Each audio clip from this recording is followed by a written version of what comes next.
Hi, I'm Jade Barrett. I'm with the Great American Bridge Tour. About 30 years ago, I was playing in a small tournament in Oregon, and the day had not gone particularly well for our team. We had lost a knockout, so we were playing in the one session splits at night. And my captain, Big John Anderson, suggested I play with Miles Adkins. Just one session. Actually, it was only one match. And we played those six boards together. And we had an accident, but we still survived. And Miles and I were talking because it was the last match of the session. And Big John said, "You probably shouldn't talk theory with Miles because you won't play together much." And over the next 9 years, Miles and I won something like 3,000 points together because it turned out it was the right people to play together. I was young and inexperienced, and Miles was an older player, fairly accomplished. He became a 10,000 point player. But what he was incredibly patient with a young, brash, and wild kid. Now I'm older, but I'm still brash and still wild. But I like the fact that we found that we fit together well. That key thing was patience. And it's one of the things that we look for when selecting a partner is patience. I don't need a great player as a partner. What I want somebody who's going to be passionate, engaged in the game, and not casual when things aren't going well. I'm I believe in competitions, so when I'm playing in a competition, even if it's a club game or even if it's my own home, because our family, those games were tough. I want somebody who's always in the game. Miles was one of those people. He was always in the game. We could be minus 1,000 and we would still be playing as hard as we can. So I wanted that. Also, if I made a terrible mistake on a round, that Miles was very forgiving. So one of our opponents said to Miles after a session where I'd had a really bad oops, as my wife will tell you, back in the 90s, I was a terrible declarer. She now says that I'm almost good. Her evaluation's a strong one. We'll get to that a little later. But this opponent came to Miles and said, "Yeah, how can you play with somebody who goes for like 1,100 opposite air?" And Miles says, "Well, we might lose 14 on one board, but we win 12 on two other boards. We win." It's not about every result being perfect. It's more about how do we function together? Are our results over a period of time going to work out? And they will if the partnership is allowed to do just that, to survive. I am sure that, I don't know, I must have broken up with Miles maybe 6 times in my head, but I never would do it in person. Yeah, he would make plays that drive me crazy, and I would make plays and bids that would drive him crazy. But I remembered something that Ben Franklin said about marriage. Franklin said that you enter into a marriage with your eyes wide open, and the moment after you say "I do," you keep them half shut forever. And bridge partnerships are the same way. You don't need a carbon copy of yourself for a partner. In fact, you shouldn't look for one. What you need to do is look for a partner who will complement you, that will help in the areas where you are not strong, who you can help in areas where they're not strong, and both grow together as a partnership. Often people look for people who have the same kind of exact style. Uh, The problem is that you're both a little different. Everybody handles situations differently.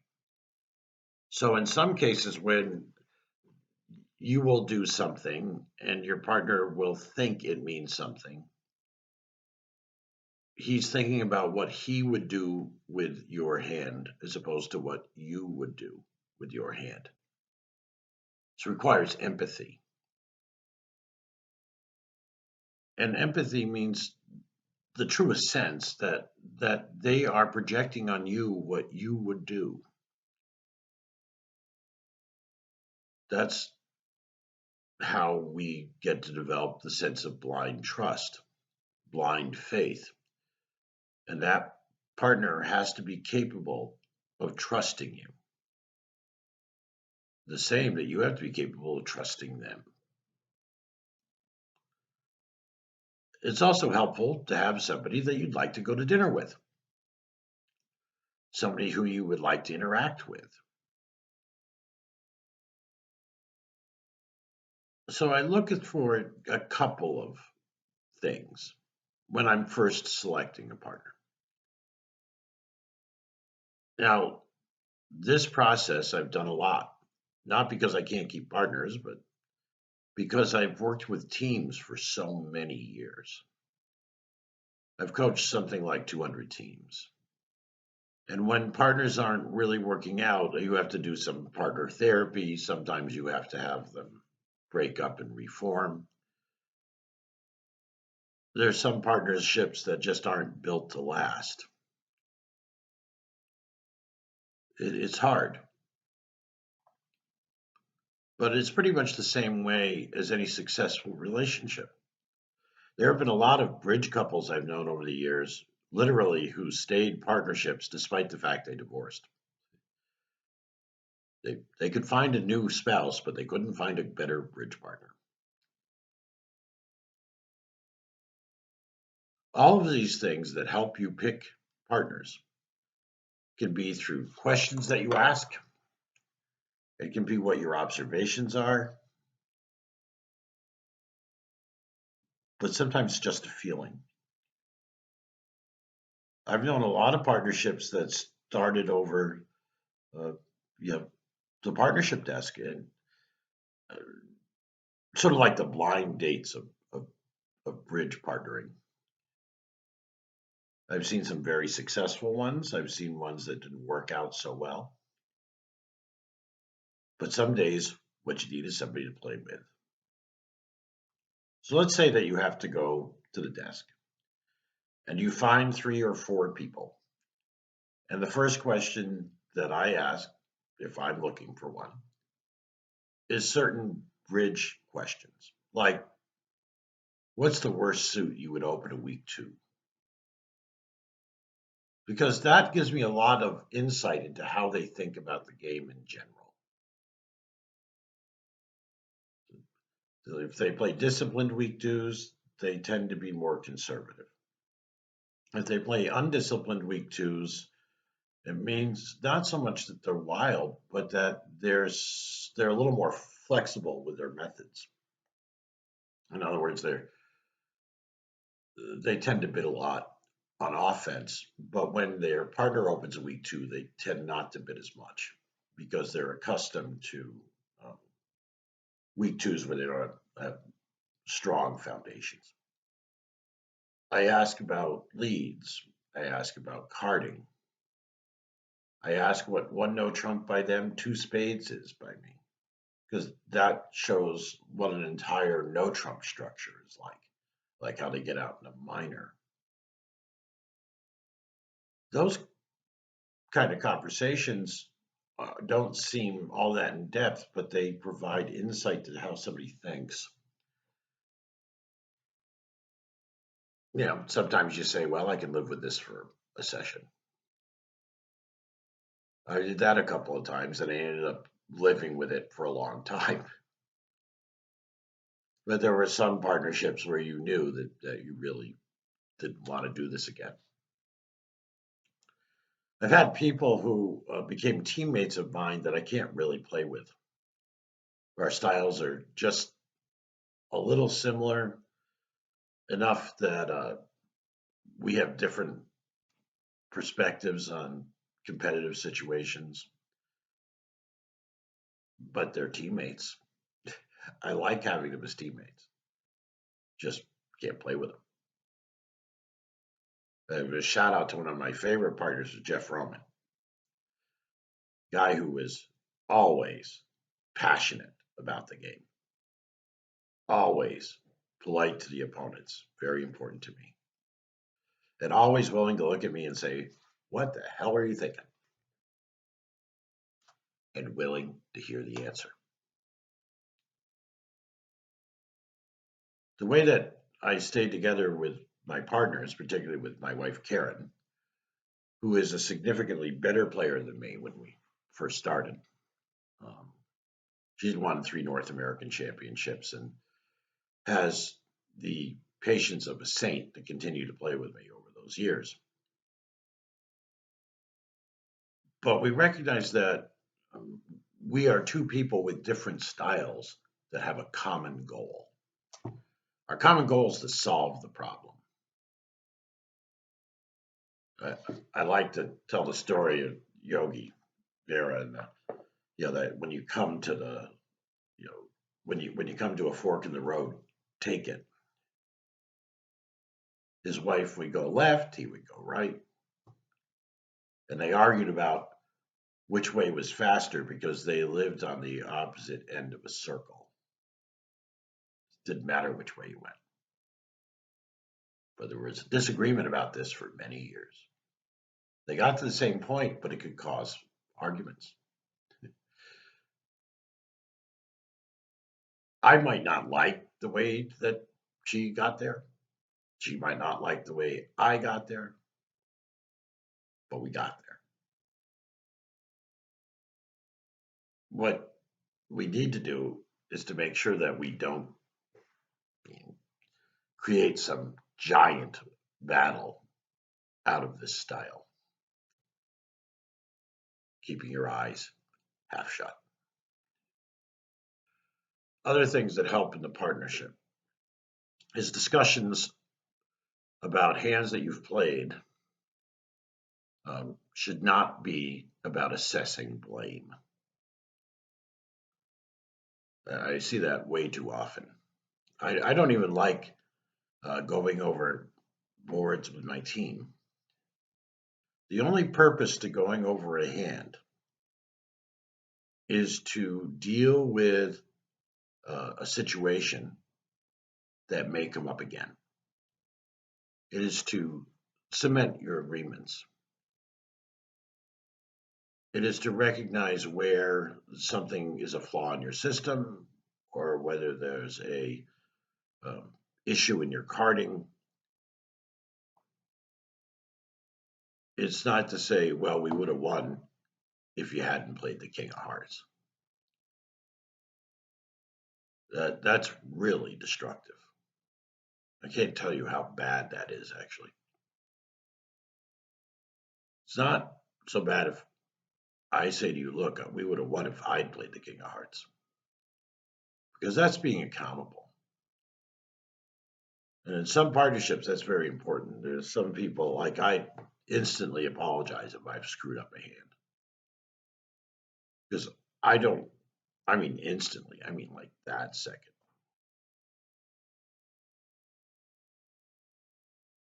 To that point, going back to my partner Miles, I made a mistake in a hand. It was first board of the tournament. We were playing in Montana, Butte, Montana. And I said to Miles, I'm sorry that I mean, I made a ridiculous play. And Miles said, no problem. You go tomorrow. We have more boards the rest of the day. I'm sorry, Miles. I can't believe how stupid I was in that hand, Miles. It's okay. Look, go get me some water, Miles says. So I go get him some water. I come back and I said, I can't believe I was such a moron on that hand, Miles. And Miles said to me, if you want me to disagree with you, you will have to change the subject.